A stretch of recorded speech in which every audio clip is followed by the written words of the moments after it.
The anime begins in the surroundings of a mansion, with a boy wondering what it means to see, as everyone tells him he cannot see them. His mother and brother feel sorry for him, and his father explains that to see means to be able to perceive colors and shapes, but that his eyes were affected by the scar, left by the holy knight Istoa, and that he should take pride in that. Kunon accepts this but comments to the maids that, despite being heroic scars, it is a pity he cannot see. He then wonders if the reason he is treated like a poor soul is because he cannot see. After a while, one of the maids announces that teacher Jenny has arrived and leads him to her. Kunon comments that studying magic is very boring, and the maid tells him he should take advantage of this opportunity as he has the water crest and the ability to use magic is something amazing. Upon arrival, the teacher introduces herself to Kunon, saying that from that moment she will be his magic teacher and that her name is Jenny Corse. Kunon uses a spell called Aori and manages to form a ball of water. Jenny praises him, and Kunon asks what kind of magic was used. Jenny explains that he is using magic very well to produce water, and that he created something roughly the size of an eye. When Kunon touches the eye with his hands, she apologizes, saying she only wanted to simplify so he could understand. Kunon comments that it is about the size of where he is touching, and says that he might be able to create an eye for himself with magic. The next day, Kunon is having breakfast and starts touching the things he usually eats every day, as he is curious about what they are like. He wonders what the juicy thing is that he is eating, and the maid replies that it is lettuce. He does not ask what is on his bread, and the maid replies that it is mustard. He picks up a piece of fruit and comments that it is an apple, but it is actually a plum, and asks what it is. The maid replies that since he has started eating many things, she is preparing more varieties. He does not mention that he wanted to know what he was eating, but since there are too many things on the table, he cannot smell what is in his hand, and acknowledges that he may have overdone it a little, rubbing a purple grape on his face,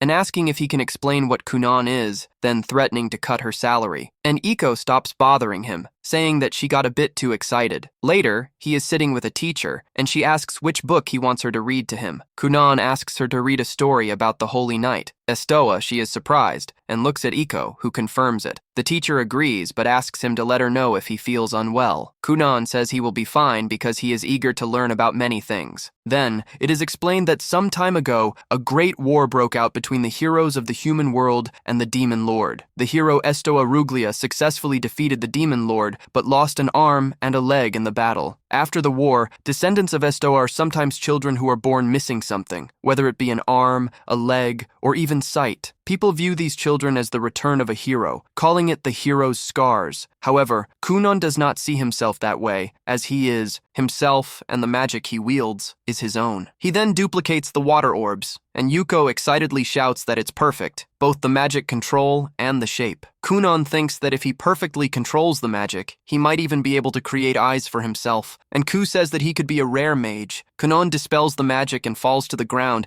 saying it's very tiring and that he is still far from his goal as his magic is not enough yet. His maid misunderstands everything and asks if her love for him is not enough, since she dedicates so much to him, even suggesting they could sleep together. Ku doesn't reject right away, commenting that he doesn't have the knowledge or physical strength to create high-level magic. Iko says that he is only 7 years old and is just starting out, making Kunon not respond that he is already behind, as he faints using just basic magic. Iko says that suddenly increasing the amount of food is not good for the body, and that he should get used to it gradually. Kunon comments that he wants to build more muscle, but for him, walking and running isn't viable. Iko so ask why he doesn't train sword strikes, and Kunon likes the idea. Iko tells him to find a suitable teacher and leaves, saying he will talk to the boss. Kunon thanks her for the help, and she comments that she would like a raise, which gets immediately rejected as Kunon says she makes too much noise during magical training. Iko responds that it's a good thing he heard, because if he had ignored it, she would have made him cry at night in bed. The next day, when Jenny arrives for magic class, she sees Kunon training with the sword. Iko notices her presence and informs Kunon that the magic teacher has arrived. He greets the fencing teacher and says that that's all for today, as it's time for the next class. Kunon thanks Master Uro. Jenny approaches, finding his interest in fencing intriguing. Kunon comments that to use magic, knowledge, and physical strength are necessary, leaving Jenny impressed with his transformation. She asks if he wants to take a break before starting magic class, and Kunon responds that he's fine. Jenny asks him to review the spell he learned last time, called Auri, saying it's no problem for him to start from where he remembers. Kunon uses the magic, creating several balls of water, leaving Jenny shocked. Iko starts shouting that her Kunon is wonderful. Jenny can't believe what she's seeing, as she only taught him a little, and what she sees now is a completely independent advancement. She starts to find him frightening. Elsewhere, we see a maid telling Marika that her carriage is ready. Marika wonders if she really needs to go. The maid asks if she hates going to see her fiancé that much. Marika questions if Kunon thinks the same way she does, as he always has a sad face. The maid comments that it is a decision made by His Majesty, the King, and Marika agrees to go. Inside the carriage, she continues grumbling, as Kunon, who has the hero's scar, is precious to the kingdom, and that's why this political marriage was arranged. As she is from the royal family, it is her duty, but it is still tedious. Every time she asks what he likes,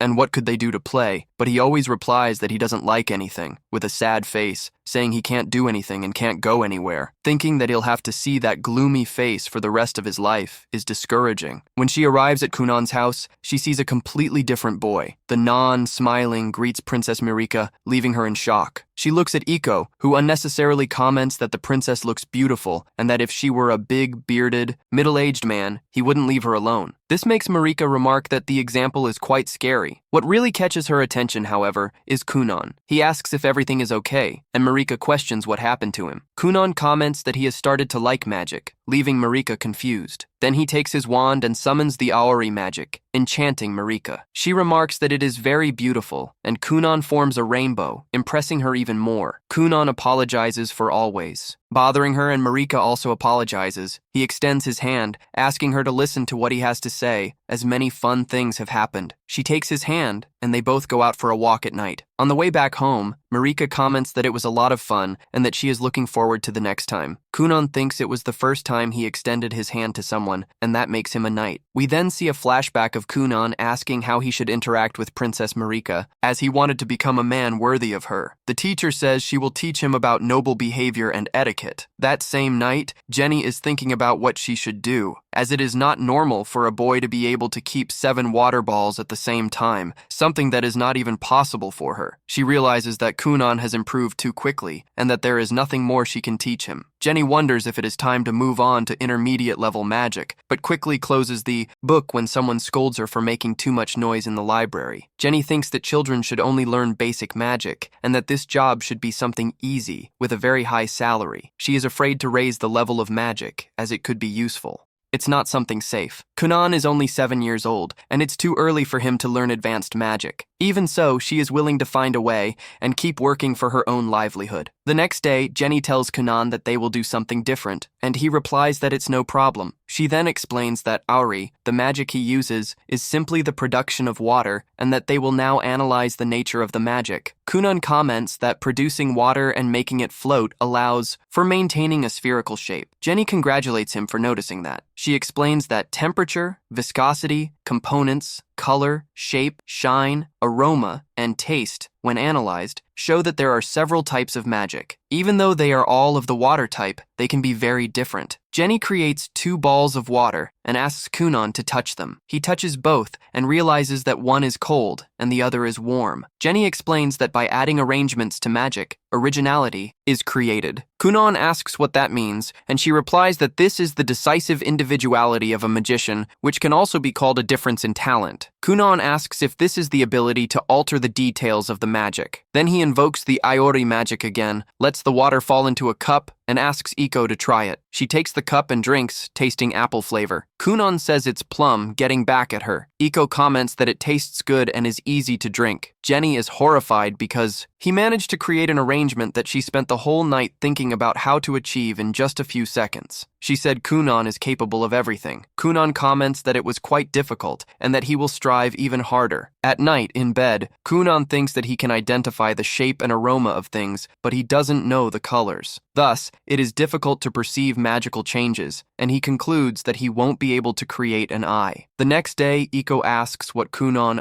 wants to drink, and he asks for tea with milk. Iko asks him to provide hot water, and Kunon does that easily, surprising Iko, who comments that for someone who he can't use magic, that seems like a divine miracle. As he passes the ball of water over the apples, Kunon feels something strange and stands up in despair. Iko asks what happened, and Kunon says he thinks he managed to see. Iko gets really excited and says that if he is lying, she will slap him. Kunon asks her to calm down, saying that he still isn't sure and that he probably didn't really see. Iko pinches his cheek, saying that he needs to have a better sense of humor since such tasteless jokes are unacceptable. Kunon then says that he thinks he managed to see the colors through the magic. He picks a green apple and asks if it's correct to say that it is red. Iko replies that it is not. He picks another one and asks if that one is red, and Iko confirms, explaining that the colors and the names of the colors still don't correspond for him, as he has never seen them before. Kunon confirms, and Iko says that green apples are light green, which leaves Kunon even more confused by the explanation. Iko asks if he knows how many apples are in the pot, and Kunon answers that there are 5, 3 red and 2 green. Iko hugs him, saying that it's a miracle. Then she goes to report everything to Kunon's father, who is surprised. Iko explains that the effective range is still low, but he managed to distinguish the colors. The closer he is, the better he can see, and the effect becomes even clearer through touch. The father asks if Kunon can read books, and Iko confirms, saying that he can identify the colors by running his fingers over them. He doesn't know the letters yet, but he is fascinated by books and illustrated guides. The father feels relieved and asks why they don't go back to the main house, since Kunon is living separately to avoid making others feel bad for him. Iko denies, saying that Kunon is about to go through a big change. The father agrees, but asks if she isn't trying too hard to take care of him alone. Iko replies that everything is fine, and the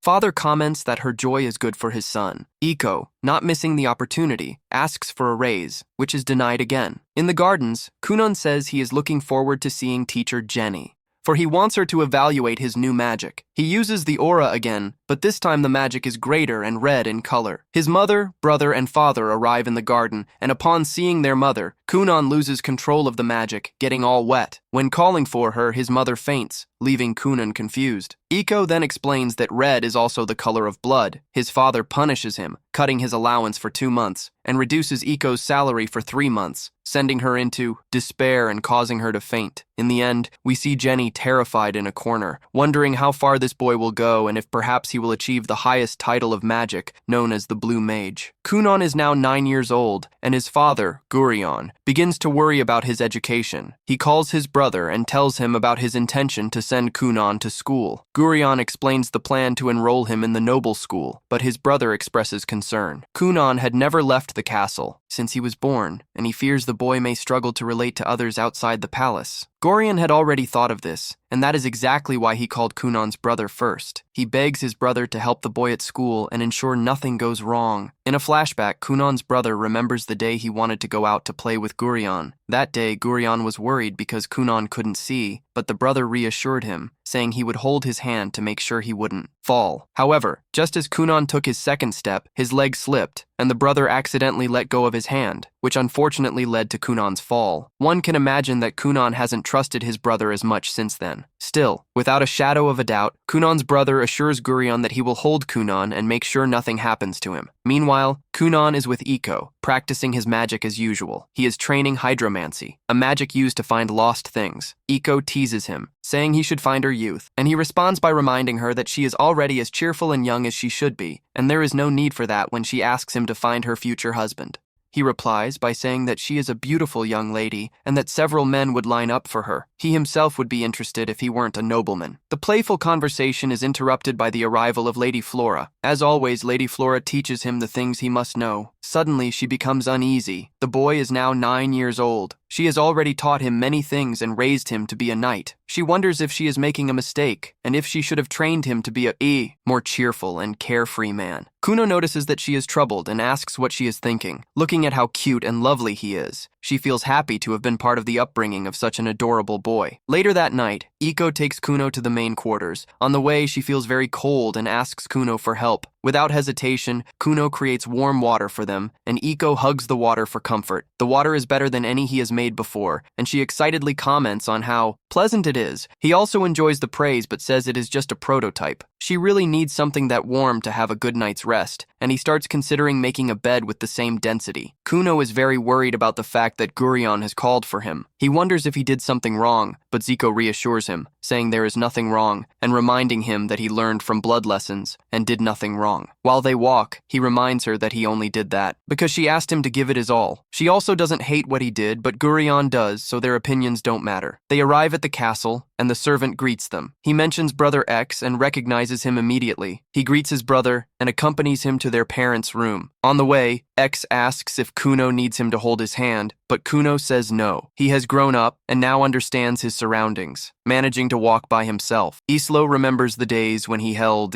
Kuno's hand, and seeing his brother grow so much makes him excited. Kuno notices that his brother is pensive and asks what's wrong, but Xlo says it's nothing important. They arrive at their parents' room, and Gurion tells Kunon what Miss Flora informed him. He completed all his basic education, which is quite remarkable. However, now he needs to attend the school for nobles. Gurion explains that every noble must attend this school, as it is part of the requirements. However, due to Kunon's special condition, they had received permission from the king to train him at home. Still, he would be at a disadvantage if he never went to school, so he should consider that possibility. Kunon vehemently refuses. He tells his father that he is not interested and that since it is not mandatory, he does not want to go. He starts to think that his father just wants to get rid of him and asks if Gurion is upset about his allowance, since he always complained he spent too much. Gurion insists that it is not about that. He states that it is simply necessary for a noble. Kunon asks again if it is because of the last incident with blood, but Gurion denies it. His mother and X try to calm the difficult situation, but without success. When Kunon finally calms down, Gurion explains that the reason for him to go is that nobles who do not attend school always remain at a disadvantage, and his fiancée Marika would be less valued if he didn't go. Faced with this, Kunon changes his mind and agrees to go. Gurion informs him that he will not need to go for long, just to take the tests. There are only 4 exams, and he will go only 4 times, once for each exam. Marika and X will also take the exams, so they will go together. His mother is happy that he accepted and immediately begins to prepare him for school. When Kunon leaves with his mother, Gurion calls Islo aside and warns him about the possibility that other nobles, seeing Marika and Kunon together, may feel envy. Islo assures his father that he will protect them and stand by their side. Later, Kunon meets Marika and tells her the news. She is excited to go to school with him, but Kunon worries about how interested nobles in her might treat him. Marika is not concerned about that and tells him not to fret. This only makes him wonder if she is not popular at school. To reassure him, she says that she is indeed popular and that there are several men after her, the number of which is equivalent to the fingers of one hand, 5. Now he is confident in himself, so he doesn't have any more problems. Kunon's uniform is ready.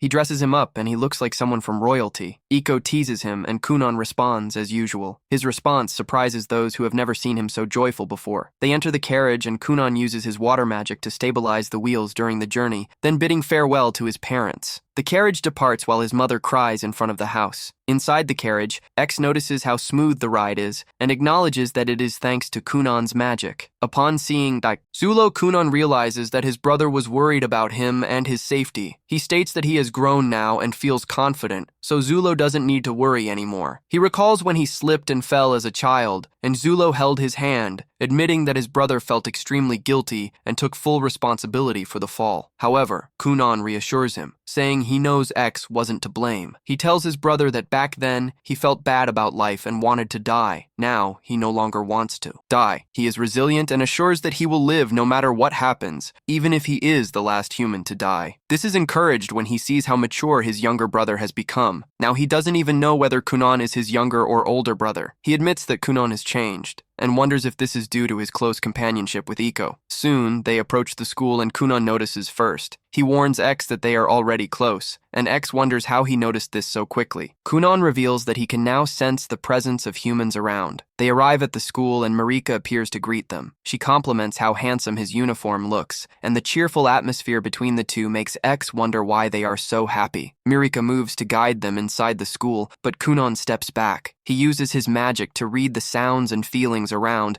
and realizes there are several people there. He knows that if he were his old self, he would have backed out and gone home, but now he will not stop and will not be a coward. He turns to Marika and asks if she could, granting the honor of being the lady among them that day. He asks her to hold his hand and lead him into the school. Inside the school, Professor Cast, one of the teachers, awaits Kunon's arrival. She is restless, knowing that Kunon bears the hero's scar, and is unsure if she has the capacity to care for such a child, since she has been tasked with guiding him through the school. Amidst her thoughts, she hears the students commenting in wonder about how beautiful Kunon is, saying they have never seen such a beautiful child. Not caring about what the other students are saying, the children enter the classroom and pass by Cast, who also watches them in admiration. She snaps back to herself and quickly goes to meet them. She introduces herself as the one responsible for Kunon, and he greets her. He bows like a lady and says that he needs to be a beautiful lady that day. Cast does not understand what he means, but Kunon insists that although he is biologically a boy, on that day, he will be a girl. She is confused but does not press the matter, as she needs to accompany him. Kunon says goodbye to Mirika and Islo, expressing hope to see them later for a meal. Some students watch the scene from the adjacent building. Among them is Prince Lial, the sixth prince of the realm and Mirika's brother. His friends, who are also his subordinates, comment on Kunon. He is the first person to be born with the hero's scar in nearly 100 years and has received the king's blessings. They immediately notice that Lial is uncomfortable with the conversation, so they change the subject to avoid irritating him. Cast leads Kunon to the classroom and asks if he has heard of the advancement exam. She explains that there are 5 of these exams, and that, although they are normally taken over a long period, she has received orders from the king and Gurion for Kunon to take all 5 in a short span of time. Kunon is aware of this and acknowledges that it is nepotism. He tells Cast that his father and the king are close friends, and that is why this exception was made for him. Even so, he knows that this is wrong and goes against the integrity of the school. Cast is not interested in conversations involving the politics of the city, so she tells him to just take the exam and stop talking. However, Kunon does not stop. He continues talking until he finishes the test.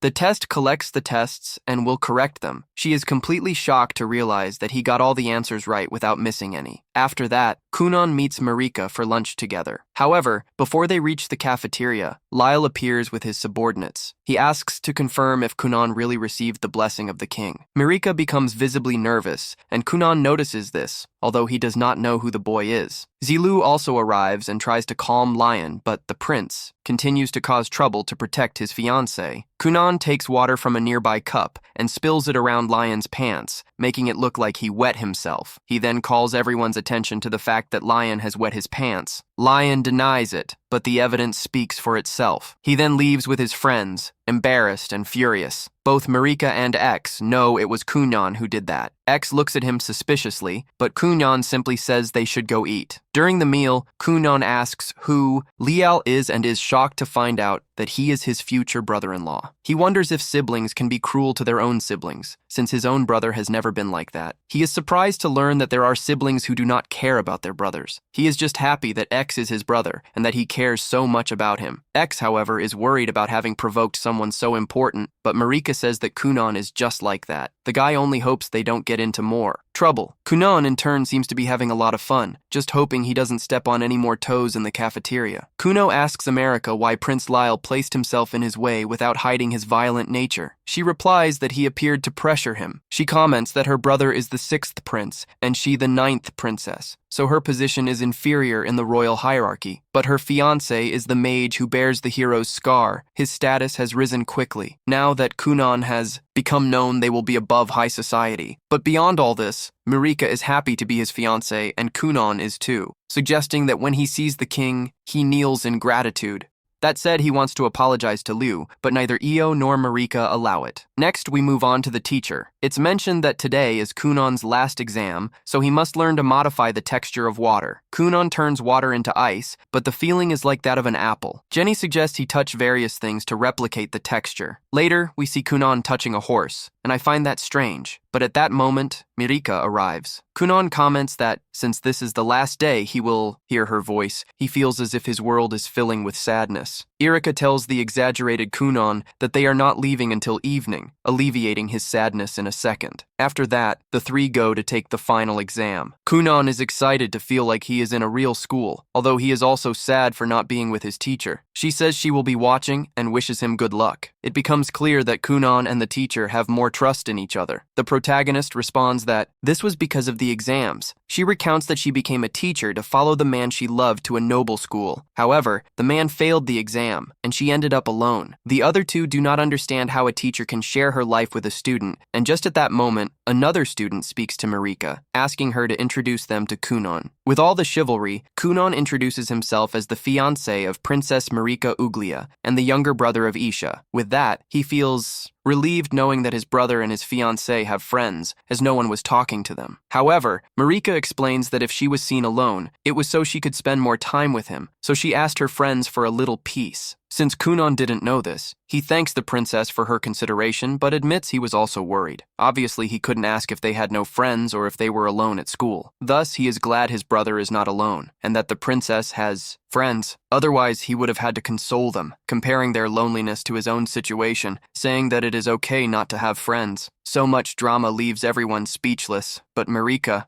he understands that it doesn't make a difference for him not to have friends. Kunon confirms and mentions that humans do well alone, which leaves the room intrigued. On the other hand, Lila is informed that it is already time for the exam. He orders them to wait for him, but his subordinates doubt that, even being a prince, the teacher would decide to wait for him. After all, it is the final exam. It is then that the bell rings. The students sit in their places. Our protagonist was about to be guided by Mirik, but at that moment, Liu appears to separate them. People begin to murmur. Lio notices this, and remembering what the castle maid said about him, becomes enraged, as no one dares to say this to his face. However, suddenly, Kunon holds his hand and introduces himself to him. Everyone is surprised. Lio demands that he let go, but Kunon clings like a biting turtle, saying that he is his brother-in-law, and therefore, they should get to know each other. Thus, we see the two struggling, and Kunon makes it clear that he did not give him permission to touch him. Kunon emphasizes how manly he looks, and adds that by touching him, he can assume that his face is very masculine. He guarantees that if his eyes could see, he would have contemplated his face so much that he would have made a hole from staring. This leaves Liu blushing. Everyone begins to laugh. The blonde, embarrassed, asks Kunon to let him go. Kunon releases him, and then the whole problem ends. During the exam, we see that the prince seemed a bit thoughtful, but at the end, after evaluating the tests, the teacher announces that everyone passed. Thus, Kunon returns home. He says goodbye to all his classmates, and even to the teacher, to whom he offers his brother's hand. This is observed by Liu, who, with a smile, comments to his companions to go somewhere else, returning to magic practice. Jenny asks Kunon to create a whirlpool. First, Kunon creates a sphere of water and makes it spin. Then, they ask him to interrupt the impact and divide it into 10. With effort, Kunon succeeds. They also ask him to reach red, green, and yellow, as well as to alter the texture, and he manages to do everything without issues. Genius congratulates him, saying it was magnificent before leaving.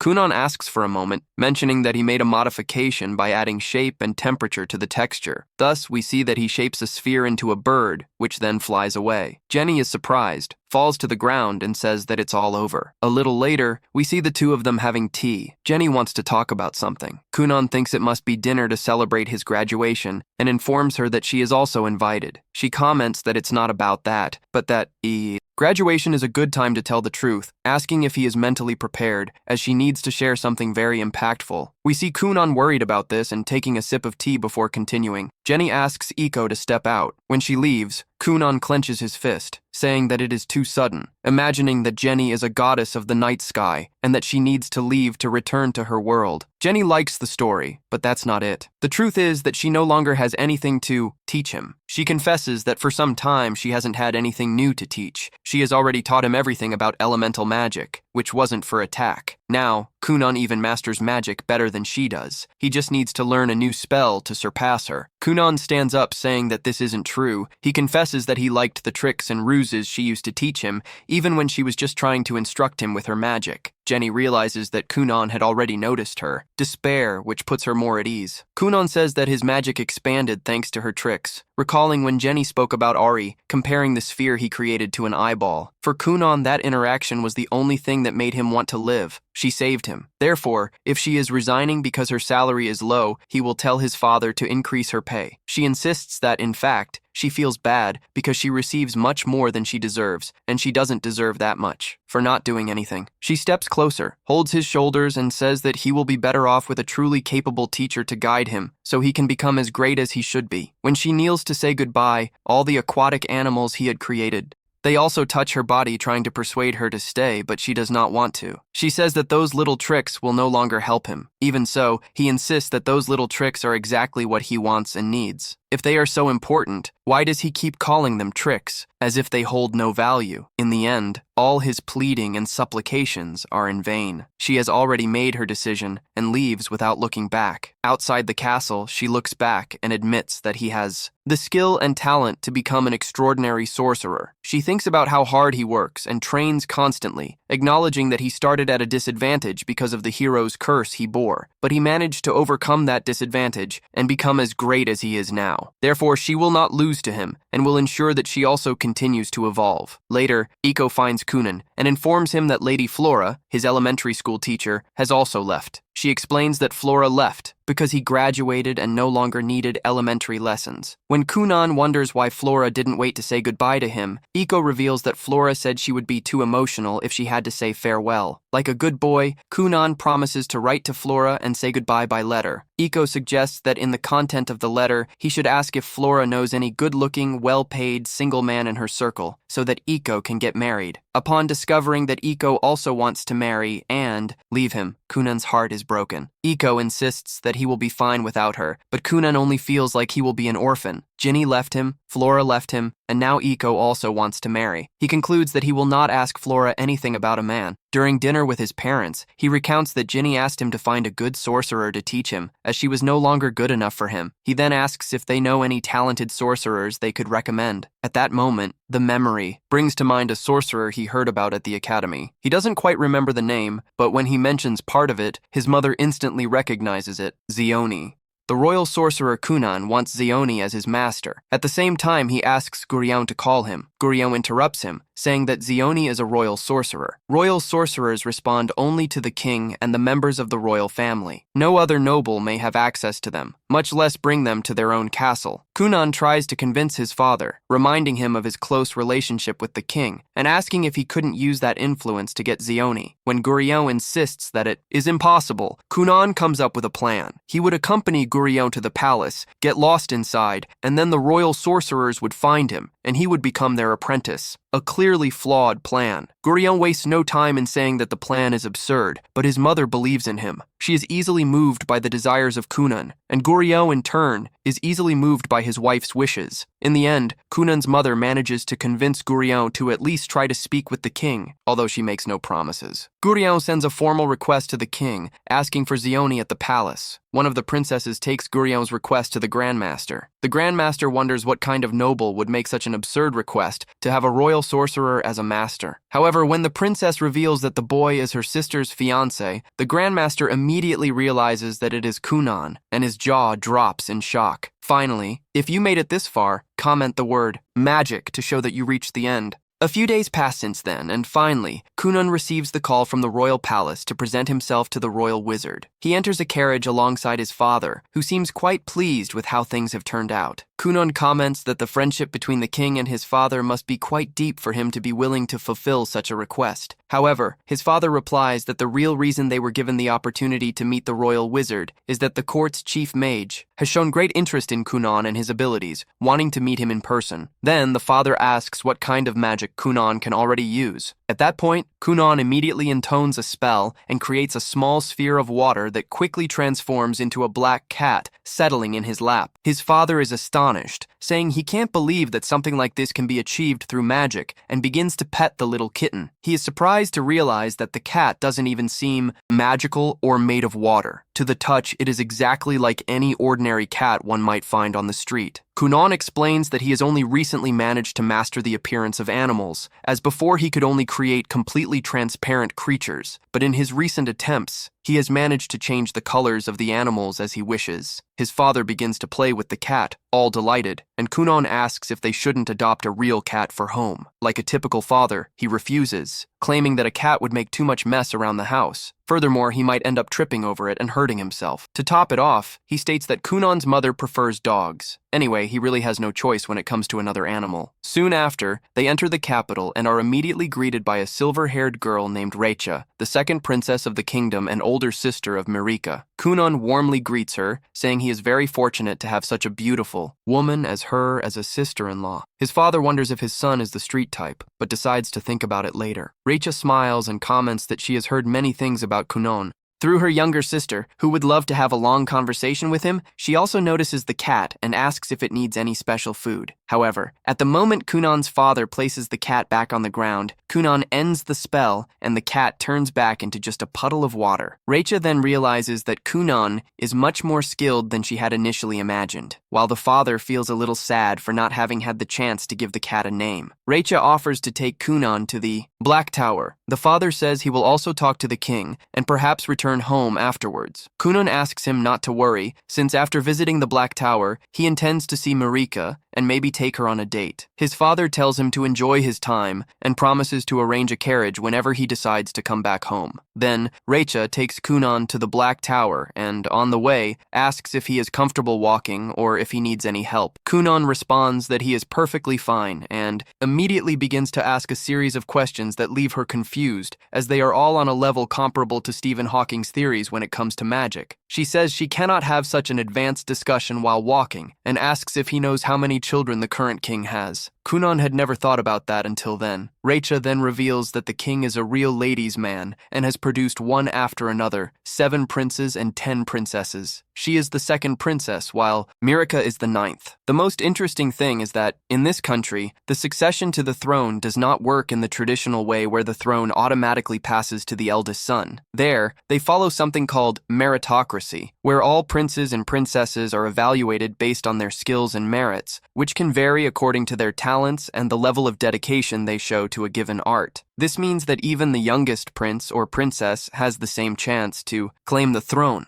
regardless of age. She also explains that she herself has already given up her right to the throne in this succession, choosing to become a mage, now dedicating herself to honing her skills to become one of the best witches in the country as they walk down the corridor. A sudden sensation draws Kunon to a window where he gazes absently towards a dark tower from which he can feel the presence of all kinds of different magical beings. Shortly thereafter, Rexa tells him something very important, as she believes there is a small possibility that he might be dragged unwittingly into the struggle for succession. She advises him not to affiliate with any faction until he is sure of his decision, and also to never say anything that could be used against him to tarnish his image. In return for such valuable advice, Kunon decides to reciprocate by showing her his special magic technique. He freezes a thin layer of water over his shoes, creating a film of ice that allows them to basically glide. She loves the idea and immediately asks to try it out. Kunon quickly uses the magic on her as well, and then the two begin to slide down the corridors like 2 complete madcaps, as the guards try to chase them, since they cannot allow Rexa to be harmed. Unfortunately for the guards, Rexa and Kunon are much faster and manage to escape from them. However, their luck soon runs out when a knight spots the two and begins to pursue them. Kunon asks if they shouldn't stop, but Rexa is having too much fun and says they can probably shake off the knight. That's where they are mistaken, as the knight manages to catch up to them and takes them to the garden, where they receive a stern reprimand. Later, they are escorted to the tower, where Kunon is soon introduced to Rondemond, the chief sorcerer of the kingdom. Kunon feels humble in his presence, as he realizes how vast the world truly is. Previously, he thought Rexa's magic was impressive, but, compared to Rondemonde's, it seemed to be on a completely different level. Rondemonde immediately asks if he was born with a water crest, and Kunon replies that yes, admitting afterward that he doesn't quite understand how these crests work. Rondemonde explains that there are 7 different types of crests that wizards can possess,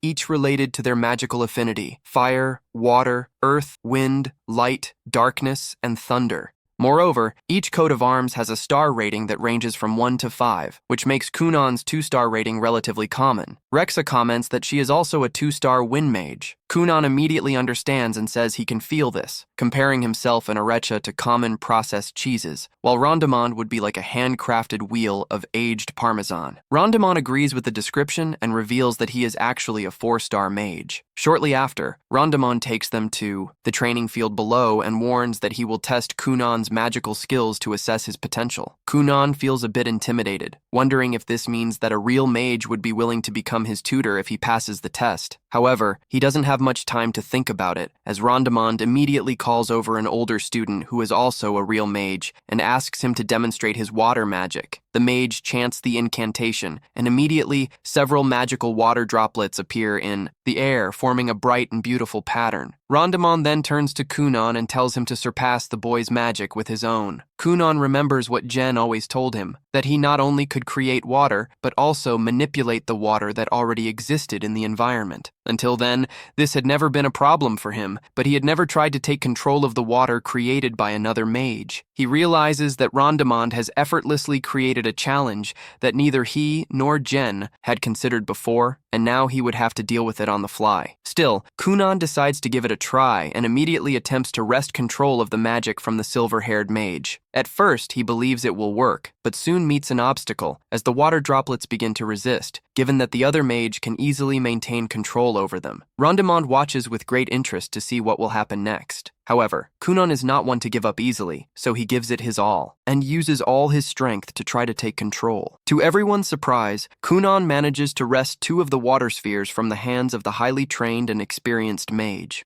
Before Rondamon decides to end the test, Kunon falls to his knees, panting, while the silver-haired wizard honestly admits that he never imagined a simple boy could take 2 of his water spheres. He then turns to Rondamon and says he would be willing to accept Kunon as his disciple, but immediately other wizards start to voice their opinions, stating that they would also like to have him as an apprentice. Rondamon tells everyone to be quiet, as he still wants to see what Kunon is capable of and asks him to create something he has imagined. Kunon immediately creates a trampoline using his water magic, and Rondamon begins to jump on it, having fun like a child. The other wizards line up, eager to try as well, curious to understand how it works and if they could reproduce the technique. Rondamon, however, tells Kunon that he wants him to spend the night in the castle so they can see what else he is capable of doing. Kunon responds that, unfortunately, he already has a date with Marika and needs to take her to dinner that night. At that moment, Richa asks if he can create other animals with his magic or even humans. Kunon replies that he can do both and immediately creates a human puppet made of water in the shape of his maid. The technique is not yet perfect, so the figure is a bit translucent, and he also hasn't quite adjusted the movements, which is still a problem. For now, the silver-haired wizard asks if the puppets can do anything, and Kunon shares about the time he tried to make them fly, but the idea was not well received as the puppet looked very silly while doing so. Rondamon immediately becomes interested, and Kunon is forced to demonstrate. He starts to play with the puppet, making it go up and down in the air repeatedly, frightening half the people in the castle. This causes him to get scolded once more, and everyone ends up having to apologize again. Soon the sun sets, and Rondamon tells Kunon that he has successfully passed the tests, and that he will personally assign a sorcerer to help him learn to use his magic more efficiently. Kunon beams with joy and rushes to tell the news to his father, who becomes irritated to learn that complaints have been made about his son.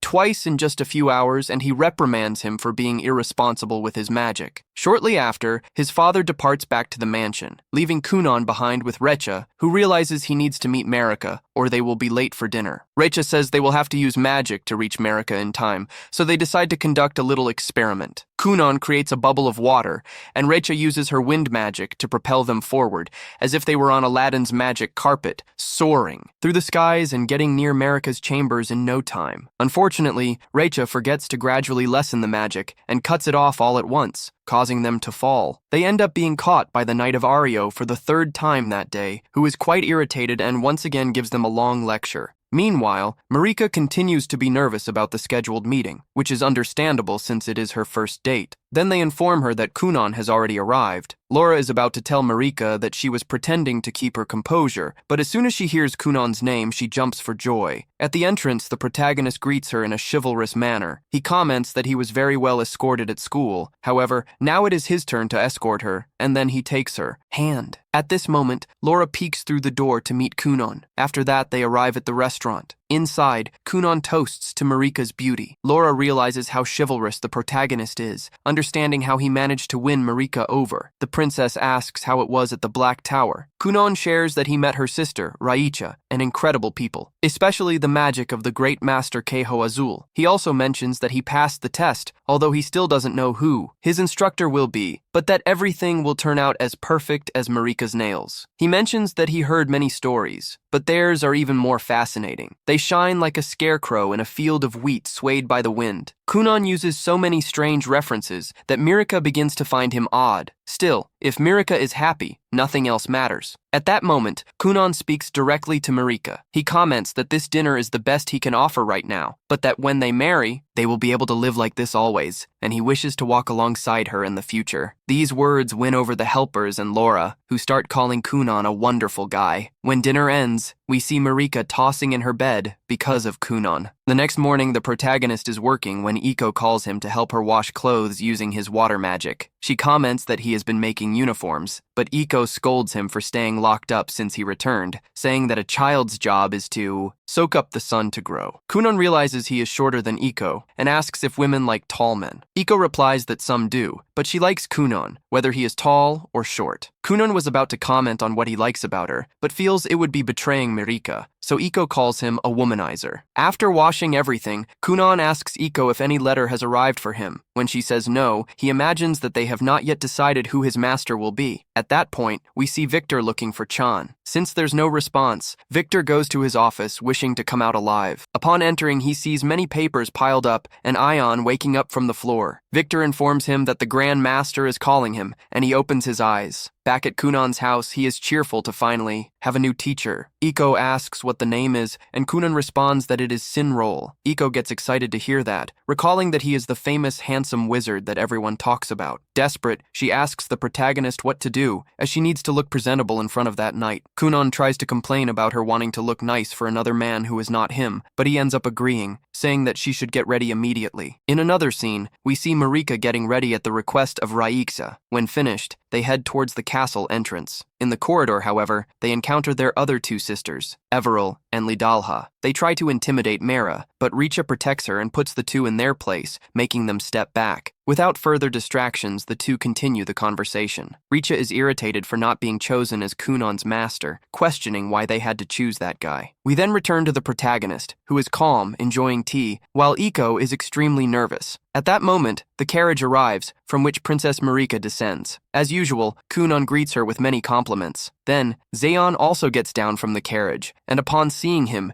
Iko starts mentally savoring him. Kunon, in turn, feels that dense mana and compares it to honey, understanding its power. He introduces himself to Zeon and asks if he can call him Master Mel. Zeon forbids him, making it clear that he should call him Sir and that he hasn't even accepted to be his magic instructor. In fact, he didn't even want to come. Kunon understands that he was forced by the hierarchy of society and comments, lamenting that such things happen. Zeoli mentions that old Landemode told him to come because there was an interesting boy, so he came. Kunon asks if it was the Grand Master Blue Cheese.